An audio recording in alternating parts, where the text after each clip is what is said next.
मेरे बड़े भाई जनाब वाड़ा साहब ने दिया है। मेरी आप तमाम से गुजारिश है, रिक्वेस्ट है कि आप उनके हक में अपने वोट का इस्तेमाल करिए। एक बेहतरीन हिस्टोरिकल मौका आपके पास आया है कि हम नागपुर से एक ऐसे उम्मीदवार को, ऐसे कैंडिडेट को कामयाब करें जो बाबा साहिब अम्बेडकर के ख्वाबों को पूरा कर सकता है। और यही वो तारीखी जगह है जहां पर बाबा साहिब अम्बेडकर ने हमको बताया और हमको सिखाया कि हिंदुस्तान का एक मजहब नहीं रह सकता। हिंदुस्तान में कई मजहब के मानने वाले रहेंगे। हिंदुस्तान की खूबसूरती ये है कि हिंदुस्तान का इतिहास, उसका प्लुरलिज्म है। इसीलिए मेरी आप तमाम से गुजारिश है कि इस वतन अजीज को बचाने की बहुत बड़ी जरूरत है। आज हम देख रहे हैं कि कैसे हिंदुस्तान के वजीर आजम प्राइम मिनिस्टर मोदी किस तरह की जबान का इस्तेमाल कर रहे हैं।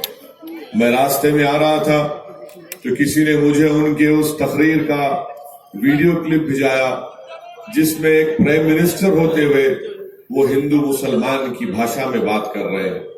अपने आप को चौकीदार कहने वाले अपनी नौकरी बचाने के लिए, अपनी चौकीदारी बचाने के लिए आप पूरे देश में हिंदू और मुसलमानों के दरमियान में नफरत पैदा कर रहे हैं। यकीनन मुझे उम्मीद थी कि मोदी इस तरह की जबान इस्तेमाल करेंगे, क्योंकि नरेंद्र मोदी 5 साल से मुल्क के वजीर आजम है, मगर अभी भी वो गुजरात के चीफ मिनिस्टर को नजर आते। वो चीफ मिनिस्टर जिसके नाक के नीचे इंसानों का खात्मा हुआ, जिसने अपनी कॉन्स्टिट्यूशनल ड्यूटी को डिस्चार्ज करने में नाकाम साबित हुआ। मेरे भाई, आज हमको ऐसे गवर्नमेंट को लेकर आना है, ऐसे एमपी को बनाना है जो बाबा साहिब अम्बेडकर के संविधान पर अटूट भरोसा रखता है। और ये बीजेपी वाले सिर्फ जबानी तौर पर संविधान का नाम लेते हैं, मगर जितना 5 साल में बीजेपी ने संविधान को कमजोर करने की कोशिश की, हिंदुस्तान के तारीख में ऐसे कोई 5 साल नहीं दिखा सकता।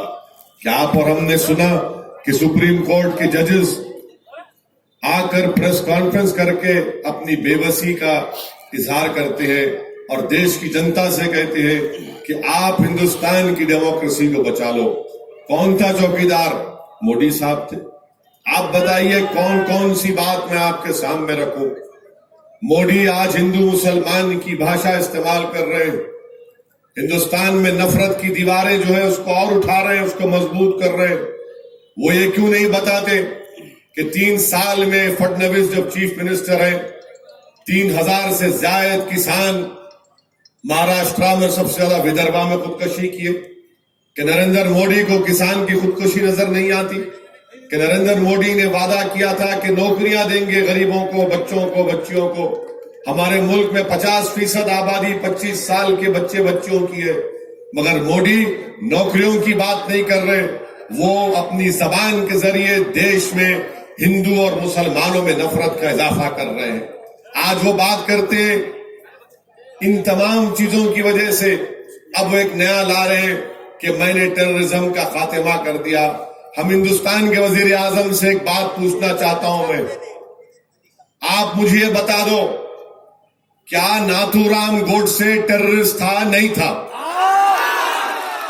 एक बात बता दो मोदी साहब, जिसने महात्मा गांधी के सीने में गोलियां मारी, वो गोडसे टेररिस्ट था? नहीं था। अगर टेररिस्ट था तो बोलो ना मोदी, फिर तुम इतना बोल क्यों नहीं सकते? और मिस्टर मोदी, दूसरी बात, कपूर कमीशन की इंक्वायरी रिपोर्ट में, क्या इंक्वायरी रिपोर्ट ने नहीं कहा कि सावरकर भी गांधी के मर्डर में कॉन्स्पिरेटर था? बताओ मिस्टर मोदी, अगर मैं अपनी जबान खोलूंगा ना तो तुम जो हिंदू मुसलमान टेररिज्म की बात कर रहे, आओ कभी मेरे साथ तुम डिबेट कर लो। तुम 5 मिनट नहीं कर सकते मेरे सामने, मगर सिर्फ इलेक्शन जीतने के लिए देश में ये नफरत की फिजाओं में इजाफा किया जा रहा है। मैं आपसे कह रहा हूं कि कांग्रेस में दमखम नहीं है, शरद पवार साहिब में दमखम नहीं है, उनमें इतना दमखम है कि अपने अजीत पवार को बचा सकते खाली।